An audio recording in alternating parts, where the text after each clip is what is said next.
Welcome to studios news bulletin. ముందుగా headlines.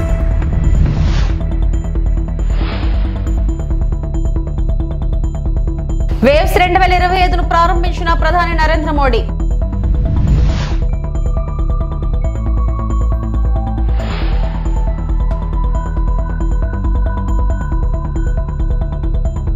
కులగణనలో దేశానికి ఆదర్శం, తెలంగాణ మోడల్ తీసుకోండి. తెలంగాణ సీఎం రేవంత్ రెడ్డి.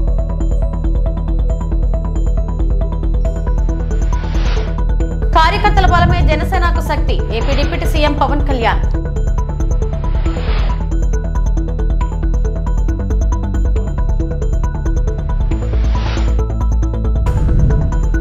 డిఎస్సీ పోస్టుల్లో 3% క్రీడా కోట, మంత్రి మండపల్లి రాంప్రసాద్ రెడ్డి.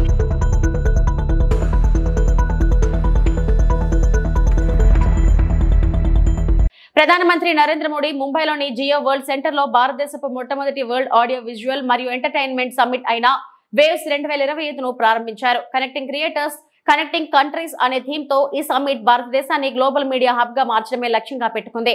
ఇందులో గ్లోబల్ లీడర్లు, స్టార్టప్లు మరియు ఫిలిం, ఓటీటీ, గేమింగ్, ఏఐ మరియు మరిన్నిటిలో సృష్టికర్తలు పాల్గొంటారు. గ్లోబల్ మీడియా డైలాగ్ మరియు గ్లోబల్ మీడియా ట్రేడ్ కోసం వేవ్స్ మార్కెట్ ప్లేస్ ప్రారంభం ముఖ్యాంశాలు.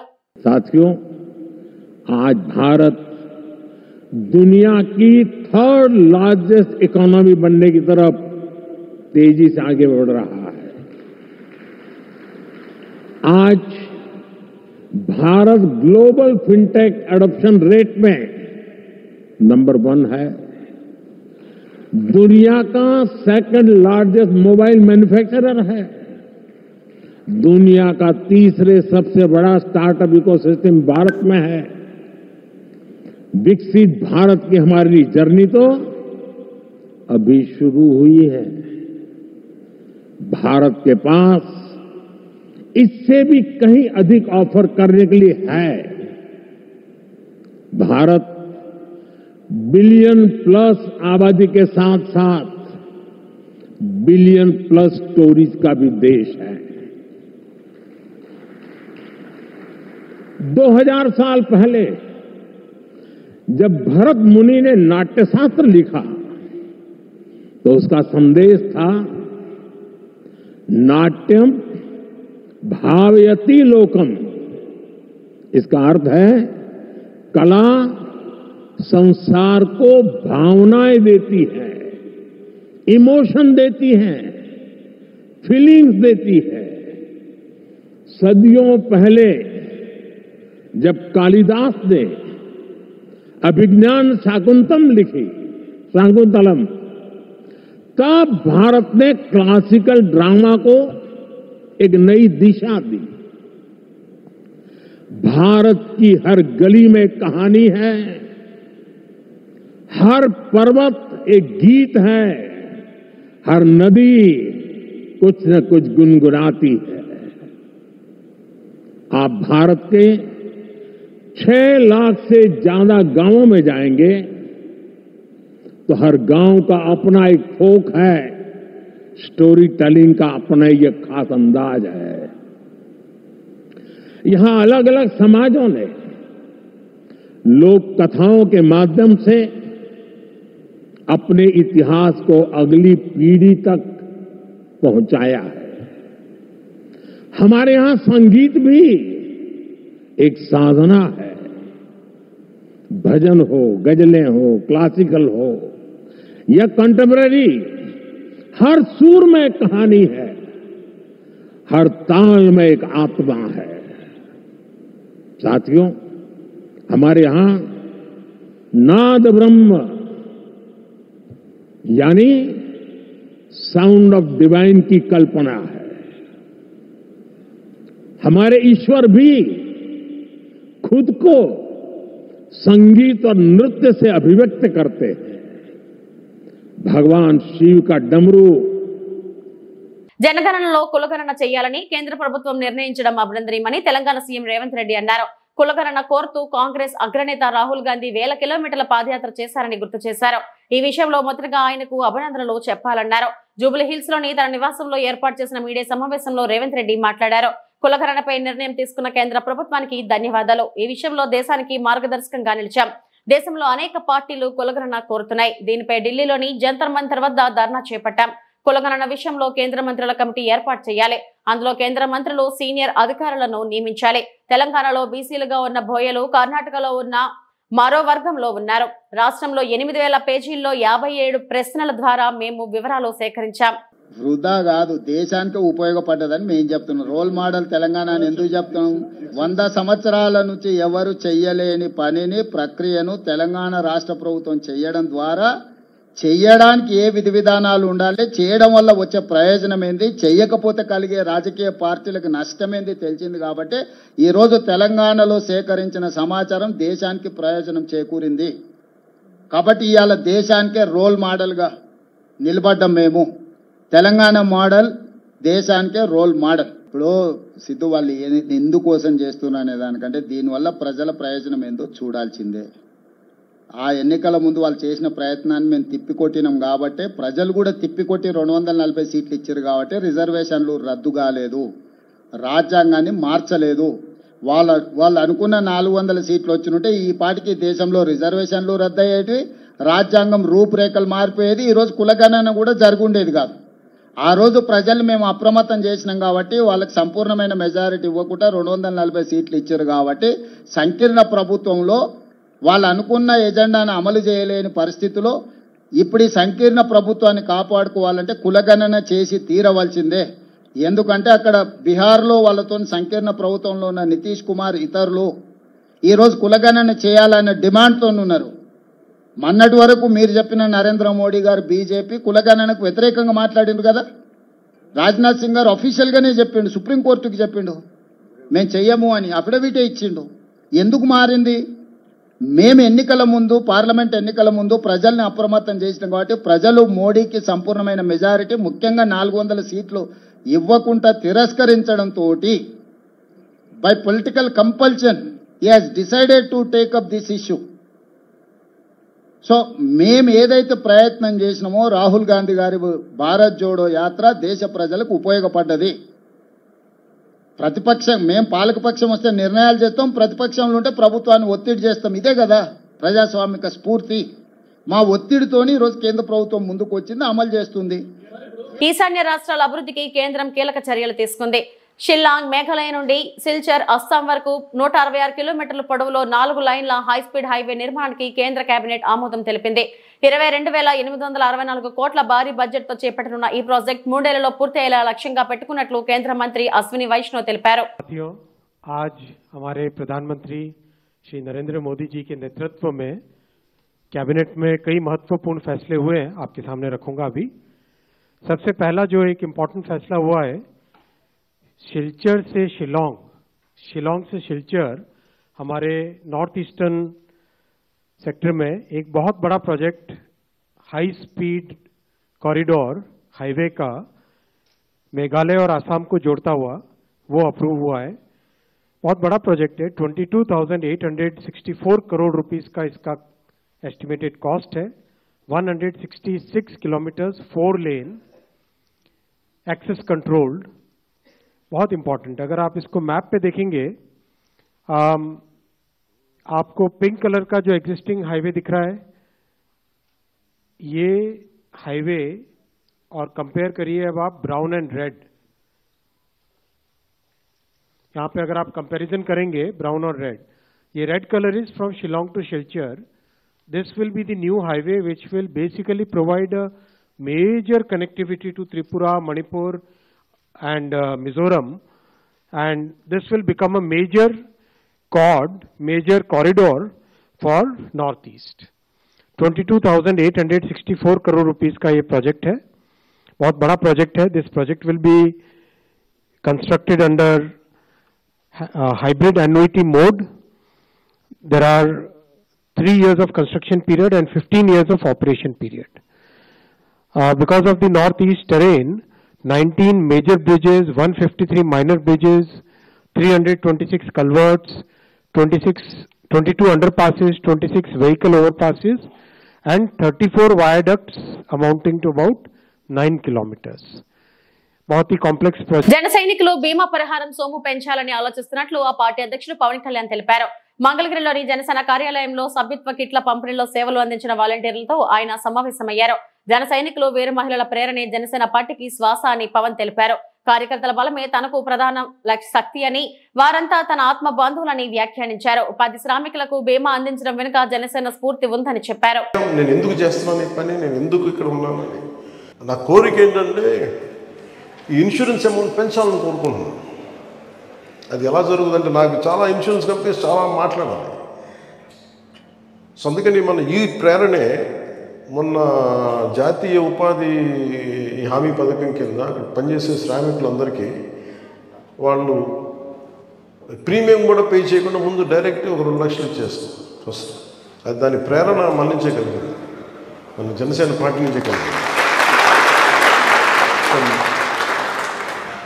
నేను ఎందుకు ఈరోజు ప్రత్యేకించి మీరు గత కొద్ది రోజులుగా మీరు పడుతున్న శ్రమ ఇవన్నీ మన సెక్రటేరియట్ టీం అందరికి చెప్పినప్పుడు ప్రత్యేకించి నేను మనస్ఫూర్తిగా నా హృదయపూర్వక నా గుండె లోపల నుంచి మీకు థ్యాంక్స్ చెప్పాలనుకున్నాను. ఇంకా అంటే నాకు దాదాపు 13 లక్షల మంది 15 లక్షల మంది మనకున్నారు మన క్రియాశీలక కార్యకర్తలు. అంటే ఒక్కొక్క క్రియాశీలక కార్యకర్త అంటే మొన్న మధుసూదన్ చంద్ర ఈజ్ అన్ యాక్టివ్ క్రియాశీలక కార్యకర్త. అంటే ఇది అంటే ఎక్కడో ఒక చనిపోయిన 26 మందిలో ఒక జన సైనికుడు ఉంటాడు అనేది నేను అసలు ఊహకు కూడా నాకు అందలేదు. చాలా బాధ కలిగింది. అంటే నేను మొన్న ఆ అమౌంట్ ఇచ్చినప్పుడు కూడా పొద్దున కూడా నాకు అనిపించింది ఒక ప్రాణం వెనక్కి తీసుకురాలి, కానీ చిన్న భరోసా ఇవ్వదు ఆ డబ్బుతో. అలాగే నేను ఇంతమంది నన్ను విశ్వాసంతో నడుస్తున్నప్పుడు నేను ఎప్పుడు మీకు ఈరోజు మాటిస్తున్నప్పుడు నేను మిమ్మల్ని ఇబ్బంది పెట్టే పనులు అయితే చేయను. అలాగే నేను రిస్క్ తీసుకున్న తర్వాత మీలో ఎంతమందికి ఇబ్బంది లేకుండా రిస్క్ తీసుకోగలరు అప్పుడే రండి. అంత నేను ప్రతిసారి నేను నా జీవితాన్ని రిస్క్లో పెట్టుకున్నా తప్ప మీ జీవితాన్ని ఎప్పుడు నేను రిస్క్లో పెట్టాను. ఎందుకంటే నాకు దాని బాధ్యత నాకు తెలుసు. అందుకని ప్రత్యేకించి ఈ సందర్భంలో మీరందరూ వచ్చినందుకు మనస్ఫూర్తిగా మీ అందరికీ పేరు ధన్యవాదాలు తెలుపుతున్నాను. బలమే క్షేత్రస్థాయిలో ఒక హౌస్ వైఫ్గా పనిచేస్తా, లేదంటే ఇందాక ఎవరు చెప్తాను రంజాన్లో నైట్ షిఫ్ట్ పనిచేసి మనకి వాలంటీర్ చేశారని. అలా ఇక్కడున్న డాక్టర్ ప్రసాద్ గారు, డాక్టర్ సంతోష్ గారు, ఇట్లా ఒక్కొక్కళ్ళు అంటే ఎంత విభిన్నమైన నేపథ్యాల నుంచి వచ్చారు ఒక్కొక్కళ్ళు. విద్యార్థులు ఉన్నారు, ఇంకా 10th క్లాస్ ఇదేనా? 10th క్లాస్ ఇంటర్ అయిపోయిందా? అండ్ ఇంత చిన్నపిల్లల దగ్గర 16, 17 చిన్నపిల్లల దగ్గర నుంచి హౌస్ వైఫ్ దాకా వచ్చి డాక్టర్స్ దాకా వచ్చంటే ఇంత విభిన్నమైన నేపథ్యాల నుంచి వచ్చి మనందరం ఒక ఆశయం కోసం పనిచేస్తున్నామంటే దానికి నేను ఒక చుక్కాని లాంటి వాడిని సెంట్రల్లో ఉంటాను. డిఎస్సిలో 3% క్రీడా కోటా వర్తింపు చేస్తున్నట్లు మంత్రి మండపల్లి రాంప్రసాద్ రెడ్డి వెల్లడించారు. మొత్తం 421 పోస్టులను కూడా కోటా ద్వారా భర్తీ చేయనున్నట్లు చెప్పారు. దీనికి సంబంధించిన నోటిఫికేషన్ షెడ్యూల్ ను ఆయన విడుదల చేశారు. ఎలాంటి రాత పరీక్షలు లేకుండా హారిజంటల్ రిజర్వేషన్ అమలు చేయాలని ప్రభుత్వం నిర్ణయించినట్లు వివరించారు. స్పోర్ట్స్ కోటా కింద ఉపాధ్యాయ అభ్యర్థులు మే 2 నుంచి మే 31 వరకు ఆన్లైన్ ద్వారా దరఖాస్తు చేసుకోవచ్చునన్నారు. రాష్ట్రంలో సుమారుగా 16,500 టీచర్ పోస్టులు కూడా ఫిలప్ చేయడం జరుగుతూ ఉంది. దానిలోనే 3% ఏదైతే ఉందో ఆ 3%ను ఈ రాష్ట్రంలో మిగతా రాష్ట్రాల్లో 1-2% ఉంటే మన రాష్ట్రంలో 3% కేటాయించడం జరిగింది. దాంట్లో ఇప్పుడు మనకు 421 పోస్టులను స్పోర్ట్స్ కోటాలో రాష్ట్రంలో ఉన్న క్రీడాకారులకు కేటాయించడం జరిగింది. దానికి ఇప్పుడు మనం నోటిఫికేషన్ ఇస్తున్నాం. దీన్ని పారదర్శకంగా గత ప్రభుత్వాలు ఎక్కడా చేయని విధంగా నిష్పక్షపాతంగా ఈ రాష్ట్రంలో ఉన్న క్రీడాకారులకు అందించే విధంగా ఇప్పుడు మేము ముందుకు తీసుకొని వెళ్తున్నాం. ఇప్పుడు ఎవరైతే నిజమైన క్రీడాకారులు ఉంటారో, ఎవరికైతే సర్టిఫికెట్ అనుకోండి వాళ్ళు నేషనల్ ఇంటర్నేషనల్ గేమ్స్ అలాగే డిస్ట్రిక్ట్ లెవెల్లో ఎవరైతే పథకాలు సాధించింటారో వాళ్ళందరికీ మంచి జరిగే విధంగా ఇది దోహదపడుతుంది. పశ్చిమ గోదావరి జిల్లా పాలకొలలో మేడే కార్యక్రమంలో కార్మికులతో కలిసి ర్యాలీలో పాల్గొన్న మంత్రి రామనాయుడు. వందలాది మంది కార్మికులతో కలిసి మండుటెండలో సైతం రిక్షా తొక్కిన మంత్రి రామనాయుడు పట్టణమంతా సుమారు 4 కిలోమీటర్ల సాగిన ర్యాలీలో పాల్గొన్న కార్మికులకు టీ-షర్ట్స్, టవల్స్ అందజేసిన మంత్రి రామానాయుడు. ప్రతి ఏటా మేడే రోజున కార్మికులతో ర్యాలీలో పాల్గొనడం ఎంతో సంతృప్తి, ఆనందాన్ని కలిగిస్తుందన్న మంత్రి రామానాయుడు. జగన్ 5 ఏళ్ల పాలనలో అన్ని రంగాలతో పాటు కార్మిక రంగాన్ని విచ్ఛిన్నం చేశారన్నారు మంత్రి రామానాయుడు.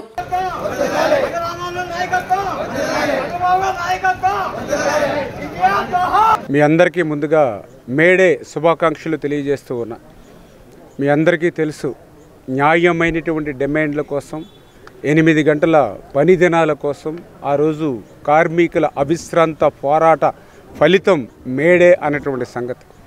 ఎందుకంటే ఆ రోజు పారిశ్రామిక విప్లవం పరుగులు వేస్తున్నటువంటి దశలో, మనుషులను కూడా యంత్రాల వలె పనిచేస్తున్నటువంటి దశలో, కనీసం విరామం కూడా లేకుండా పనిచేస్తున్నటువంటి దశలో విసుగు చెందినటువంటి కార్మిక సోదరులందరూ కూడా ఎంతటి అన్యాయంగా ఆ రోజు పరిదినాలు ఉండేయని అంటే, వాష్రూములకు వెళ్తే ఆ వాష్రూములకు వెళ్ళినటువంటి సమయాన్ని కూడా లెక్కింపు చేసుకుని పనిచేసేటువంటి పరిస్థితుల్లో తమ శ్రమను రక్తంగా మార్చుకుని, ఆ రక్తాన్ని పాలులాగా మార్చుకుని, తన చంటి బిడ్డకు పాలిచ్చేటువంటి ఆ తల్లి సమయాన్ని కూడా లెక్కేసుకుని పని చేసుకునేటువంటి దుర్భరమైనటువంటి రోజుల్లో ఆ రోజు ప్రపంచవ్యాప్తంగా వెల్లు విరిసినటువంటి కార్మిక చైతన్యం ఆ రోజు చికాగోలో ఏదైతే రక్తాన్ని చిందించిందో దానికి ప్రతిబింబంగా మరి ఈవేళ మేడేని ప్రపంచవ్యాప్తంగా మనందరం కూడా జరుపుకుంటూ ఉన్నాం.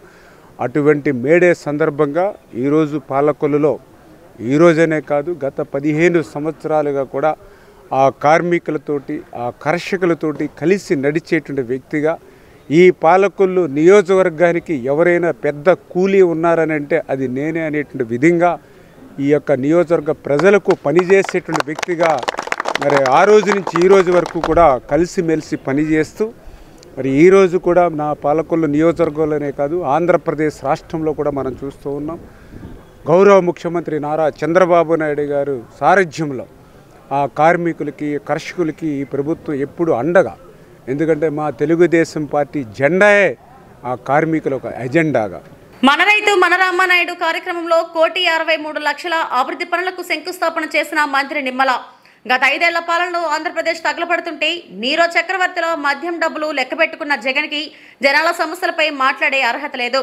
ప్రకృతి విపత్తు వల్ల జరిగిన ప్రమాదాన్ని కూడా శవరాజకీయం కోసం ఉపయోగించుకుంటున్న వ్యక్తి జగన్.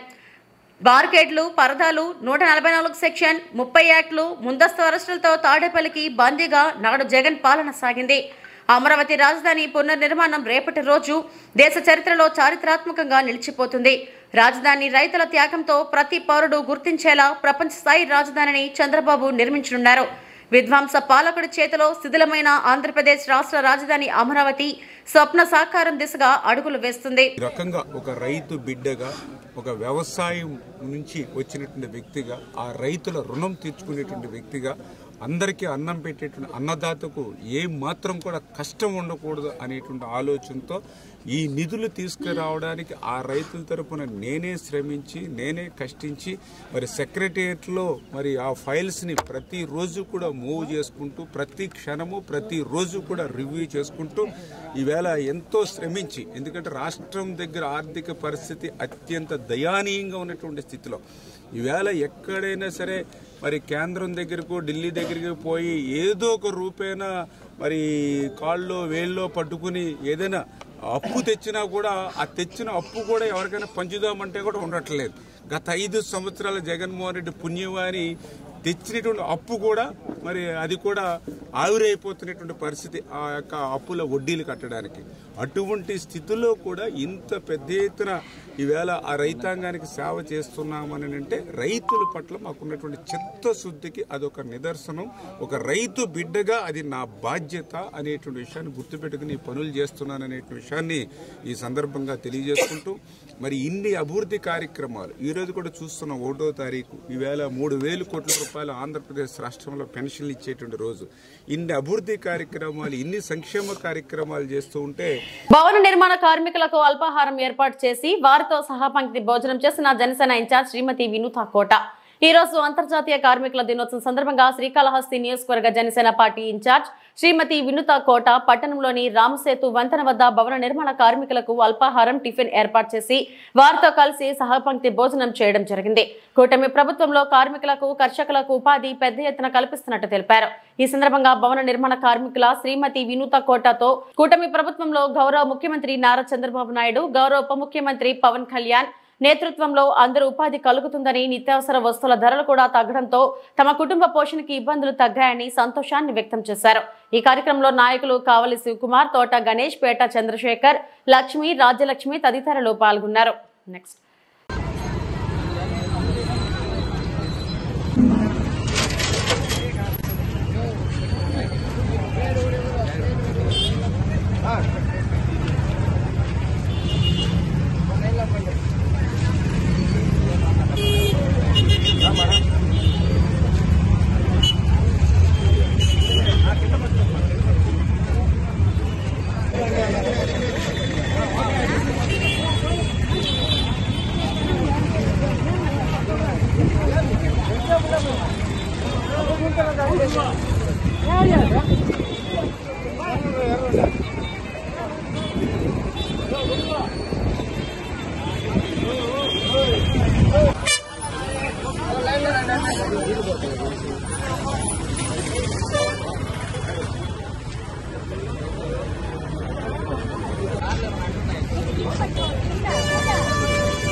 ఎన్టీఆర్ జిల్లా తిరువూరు మండలం పల్లెర్లముడి గ్రామంలో రోడ్డుపై ఆరబోసిన వరి రైతులతో మాట్లాడిన వైఎస్ఆర్సీపీ జిల్లా అధ్యక్షుడు దేవినేని అవినాష్, వరి, మిర్చి రైతుల కష్టాలను చూస్తే నిజంగా బాధేస్తుంది. చంద్రబాబు కూటమి ప్రభుత్వంలో రైతులకు అన్యాయం జరుగుతుంది. రైతులకు గన్ని బ్యాగులు కూడా ఇవ్వడం లేదు. ఎక్కడైనా ఇచ్చినా అది టీడీపీకి చెందిన వారికే ఇస్తున్నారు. టీడీపీ నాయకులకు సిగ్గుండాలి. రైతులతో ఆటలేంటి, రాజకీయాలేంటి? మిర్చి ధర లేదు, ధాన్యంలోడు ఎత్తిన వాటికి దిగుమతులు లేవు. ఎన్టీఆర్ జిల్లాలో అధికారులు మొద్దు నిద్రపోతున్నారు. సంబంధిత అధికారులకు ధాన్యం కొనుగోలు జాప్యం విషయమై చెప్పినప్పటికీ స్పందన కరువైంది. టీడీపీ, జనసేన, బీజేపీ నాయకులు ఏమైపోయారని ప్రశ్నించారు. రైతాంగం సమస్యలపై ఎందుకు స్పందించడం లేదన్నారు. వైసీపీ పాలనలో రైతులకు ఏ కష్టం వచ్చినా రైతు భరోసా కేంద్రాలు వైసీపీ నాయకులు అండగా నిలబడ్డారని అన్నారు. మరి అయ్యా బంగారం ఎట్ట తీసుకురావాలి మేము? రైతు లేకపోతే ఇవాళ బతుకుతారని మీరు